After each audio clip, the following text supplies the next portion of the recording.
The simple message is the economy is doing well. We have confidence in the robustness of the economy and its resilience to shocks. It's performed well over the last several years.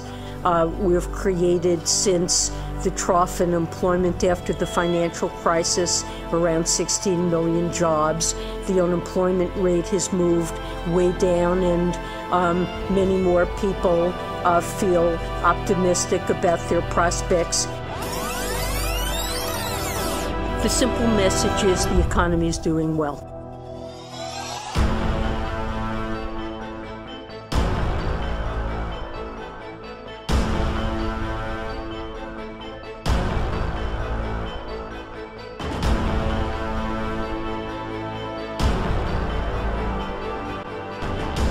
Surviving the coming economic collapse. The best emergency food methods for keeping your family alive. A second catastrophe promises to follow in the footsteps of a first. It's a catastrophic food shortage. The time to prepare for that is now. We must honestly acknowledge the circumstances we inherited. 94 million Americans are out of the labor force. Over 43 million people are now living in poverty, and over 43 million Americans are on food stamps. We're going to have a heart attack in credit. Without credit, nothing gets done. Farmers can't plant, farmers can't harvest, they can't ship it to the silo can't ship it, the grain can't be manufactured into bread, and then once it's bread, it can't get shipped to the final destination, because every one of those operations involves credit. So when credit stops, you're going to see basically a seizure of all goods making it to markets. So there won't be goods available. And how big a crash could we be looking at? It'll be the worst in your lifetime. And the worst scenario for that would be things like Zimbabwe and Venezuela. This truck carrying corn flour and pasta never made it to the grocery store. Looting in Venezuela is on the rise. Each day at dusk, the unemployed converge on this sidewalk trash heap in downtown Caracas, picking through rotten fruit and vegetables tossed out by nearby shops. But it's not just the jobless that search through garbage for food. They're joined by many who still consider themselves part of Venezuela's middle class, even though their living standards have long declined, pulverized by triple-digit inflation, food shortages, and a collapsing currency. Lessons by expert preppers on storing up emergency food on a budget.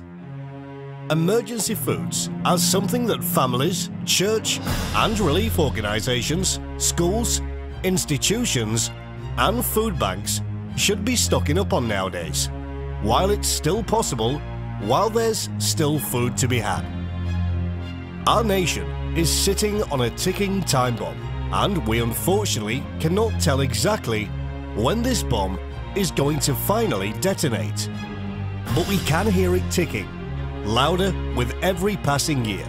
Yet, no matter how frantically government and the military work to defuse the bomb, defusing this bomb continues to elude them. Of course, I'm using an analogy to describe some serious crap hitting the fan. When it does, we are looking at a famine on a level that this world has never seen before. Nationwide food shortages, and then famine. No more food coming in from anywhere. What if the day comes where stores never reopen?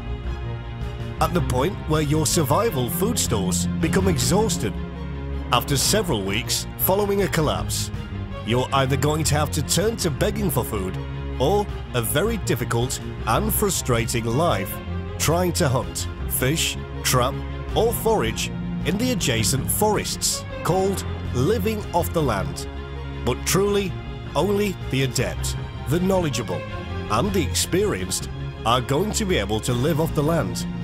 And the ones who do won't be found in any nearby woods or hills, because there won't be anything to hunt or forage for in the nearby woods or hills following a major disaster.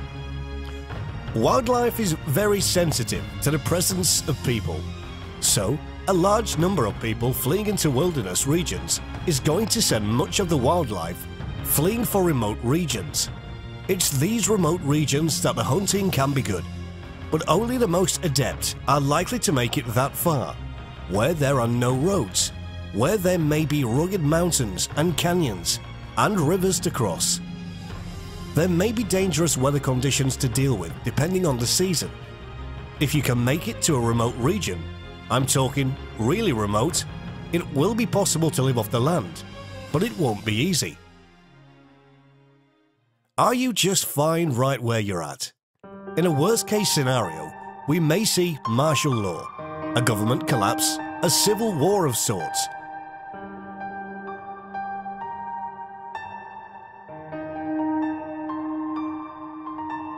Some of us should be stockpiling food. Some communities, some neighborhoods, some small towns and cities will likely make it through the first few months following a collapse relatively fine. Others won't do so well and will be very dangerous places to live. You'll need some friends, you'll need some firepower. Hopefully God is on your side with all that firepower and He's going to use you in some way to make a difference for good. At one time, we were a nation under God. Success after success, innovation after innovation, dreams and bigger dreams. America had God's favor and was the gem of the world. People from around the world dreamed of moving here, and many did.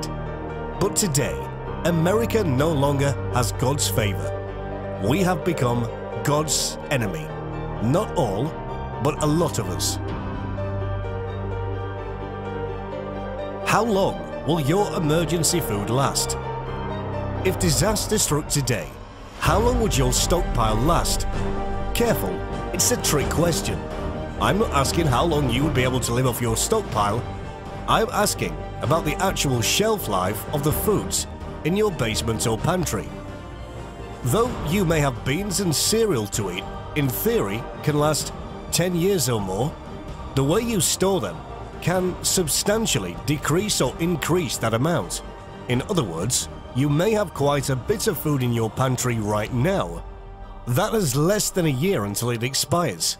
And that's a tough position to be in if a serious, earth-shaking disaster struck today.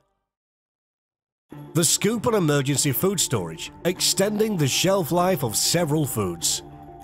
Food storage done right, so you can double, triple, or even quadruple the shelf life of your foods. Let's talk about that for a moment.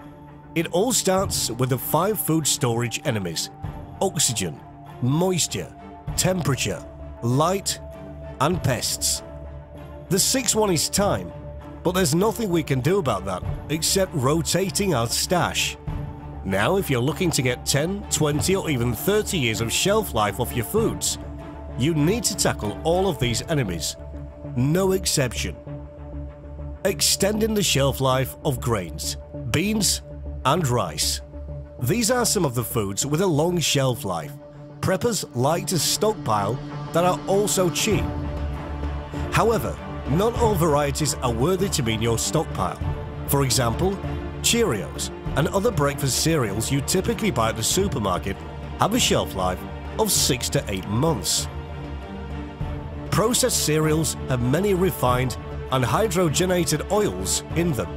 Oils goes rancid, so even if you were to use the preservation techniques we're going to talk about in a minute, it still wouldn't be worth it. Thus, step 1 in storing your food for a really long time is to pick the right food. When we're talking about real long-term emergency food storage, opt for storing white rice, not brown, dried beans, and whole wheat berries, not breakfast cereals. Rice, beans, and wheat berries should be the staples of your survival stockpile. Mylar bags with oxygen absorbers for storing emergency food. The best way to store your emergency food is in Mylar bags with oxygen absorbers. This is a no-fail combination used by most preppers, provided your food is dry before you store it. Otherwise, you can wake up with condensation after you seal the package, which is not a good thing. The process is simple. You fill the bag nearly all the way to the top, seal it using an iron or a head straightener, but not before you add a pack of the oxygen absorber. Depending on the size of the bag, oxygen absorbers are small packs of iron powder and create a nitrogen environment by removing any oxygen present through chemical reactions. So, even if the bag will look like it's got air inside, you don't need to panic, because that's just nitrogen. It's worth mentioning that neither the nitrogen nor the iron powder can affect your food, provided you keep the O2 absorbers inside the original packaging. As you can see, you don't need to vacuum seal the bags. The absorbers will do the trick to prevent growth of aerobic pathogens, such as mold, as well as preventing oxidation. These are 2 ways oxygen can spoil your food. Besides, your cereals will crumble under the pressure of the bag. Put Mylar bags inside airtight, BPA-free 5-gallon buckets. Next, you should put the Mylar bags inside airtight, BPA-free 5-gallon buckets. This may seem unnecessary, but it's actually a good idea. First off, the bucket will shield the bags from the light, another declared food storage enemy, thus improving shelf life. Second, it protects the bag from accidental puncturing. We talked about aerobic bacteria, but anaerobes need very little or no oxygen to develop. The most important one is called Clostridium botulinum and is responsible for a disease called botulism, not something you want to suffer from post-collapse.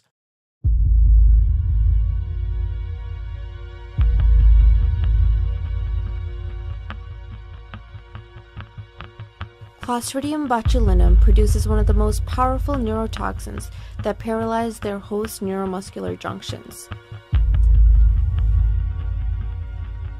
The spores are heat and acid resistant, so they are able to lie dormant for a long period of time. Once in the body, the bacteria releases the neurotoxin botulinum, which remains activated even in gastric acid and proteolytic enzymes. The toxin is absorbed by the upper intestinal tract, enters the blood circulation, and finally finds its way to the peripheral nervous system. The neurotoxin botulinum prevents synaptic vesicles from secreting acetylcholine at the neuromuscular junction. The nerve endings are impaired and causes the individuals to experience paralysis. Fortunately, this doesn't really occur when storing grains, beans and rice, as long as they're not moist. It's something that mostly shows up in canned food, which we'll tackle in a moment. The last thing you need to do after you've taken care of oxygen, light and humidity is ensure the proper temperature. Anywhere between 50 Fahrenheit and 70 Fahrenheit will work, preferably close to 50. If you do everything right, how long can food last in storage? What shelf life can you expect if you do everything right? This is pretty amazing. White rice can last at least 7 to 8 years, with some sources going as high as 25. Hard grains such as wheat and corn can store for at least 10 years. Soft grains can last about 8 years because the outer shell is not as strong as that of hard grains. Emergency food storage for pasta. Storing pasta for the long term is just as easy as storing beans or grain. If you read the label, they tell you it lasts for 1 to 2 years. But if you store it in Mylar bags with oxygen absorbers, that shelf life can increase up to 10 times. That's 20 plus years in shelf life. Place it in plastic buckets to protect it from light, from crumbling inside, and from accidental puncturing of the bag. Speaking of punctures, you may want to consider storing things like spaghetti in 5mm bags instead of the more common 3.5mm to avoid any sharp noodles accidentally poking holes in the Mylar. Some people like to freeze pasta before storage to prevent larva eggs from hatching. So, to kill these eggs, Noodles shouldn't stay frozen for approximately 5 days, but this method is not needed as long as you use oxygen absorbers. Ultimately, freezing the noodles won't hurt them, but it won't really help either. If you decide to do it, you need to allow the frozen noodles to reach room temperature before you seal these noodles in milers. Otherwise, condensation will form and allow the growth of mold. Canned food can last several years past its expiration date. There are a lot of myths about canned foods, and I want to burst the ones that have to do with shelf life. The one related to the expiration date. Food experts on shelf life have looked closely at unopened cans of food from several decades back, sometimes recovered from shipwrecks, and the data they found was a real eye-opener. Canned food can last several years past its expiration date, as long as the can has been properly stored and it looks good on the outside, it's not leaking, and the lid is not swollen or punctured. It's probably safe to eat.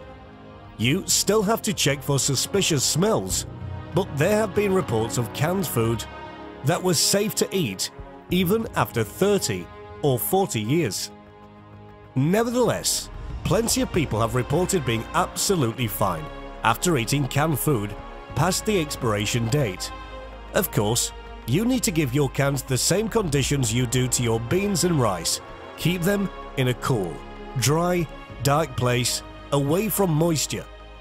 Now, there are two types of canned food when it comes to how long they last: high acidic and low acidic.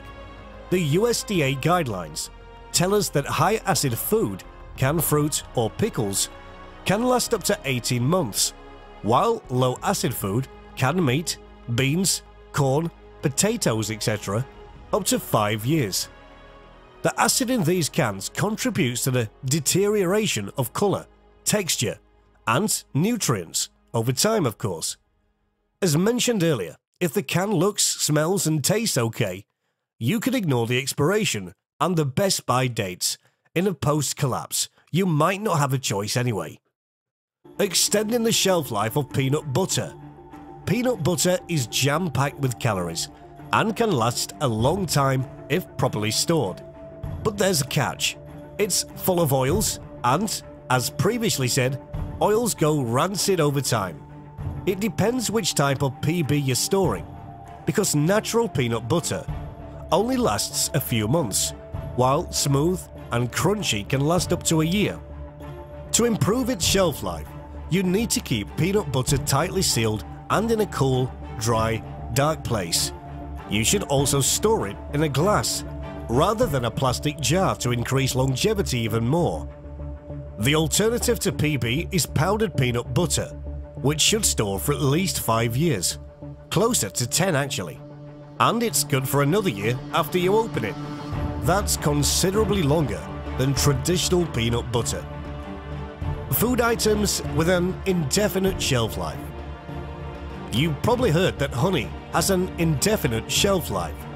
The only thing that can go wrong with it is crystallization, meaning the sugar molecules align themselves in a certain way. This is not a sign it went bad, but still, there's an easy fix. Place the open jar in a pot full of hot water and stir it until the crystals dissolve. In order to slow down the crystallization process, simply store the honey at room temperature.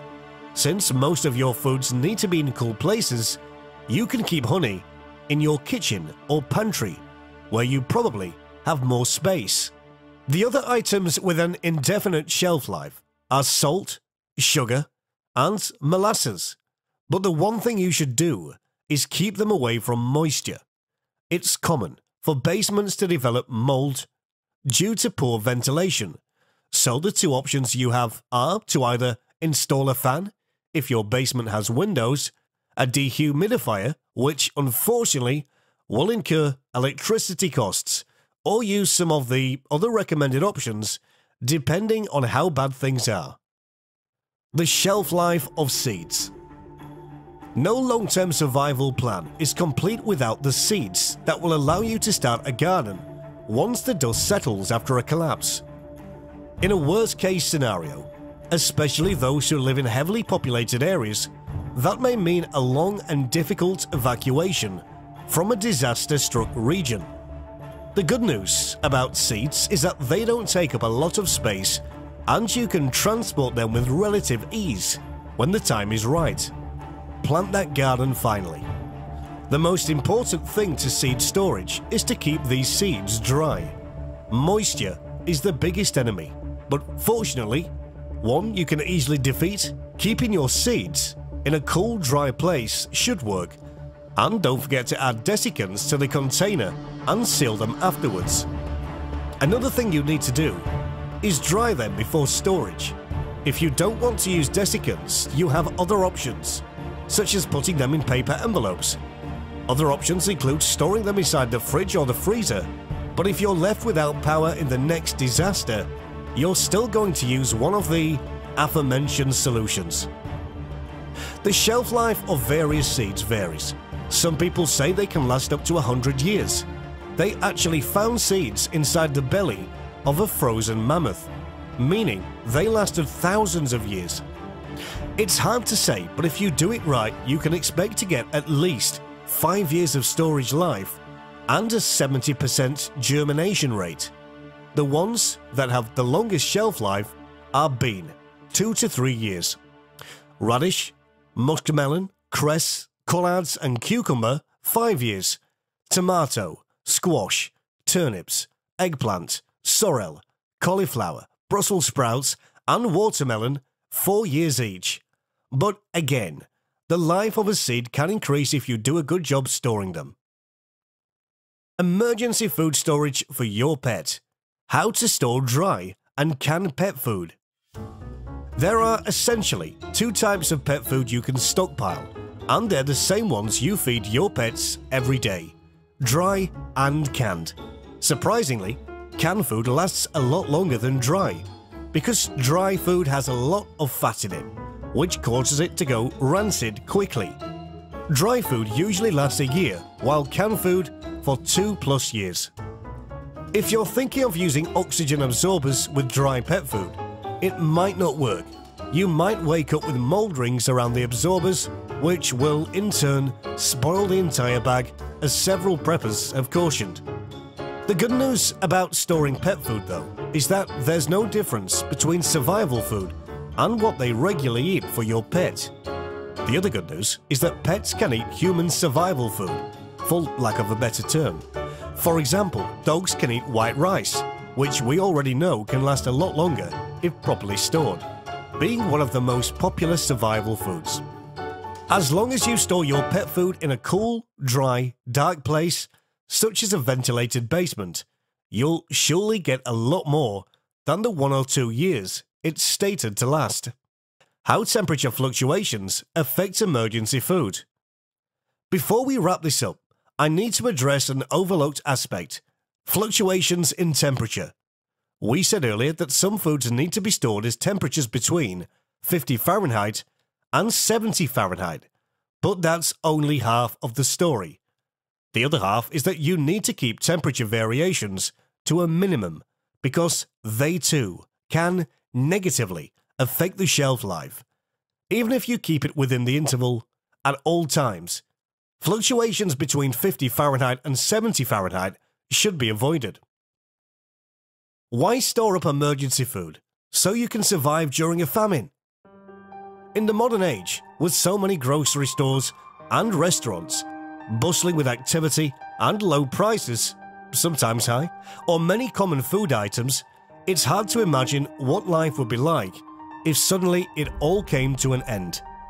Unfortunately, if someone were to pull the plug on interstate shipping and nationwide commercial food processing and commercial agriculture, literally overnight stores across several regions would slam shut their doors, and before you knew it, the greatest disaster in America's history would unfold right before our eyes.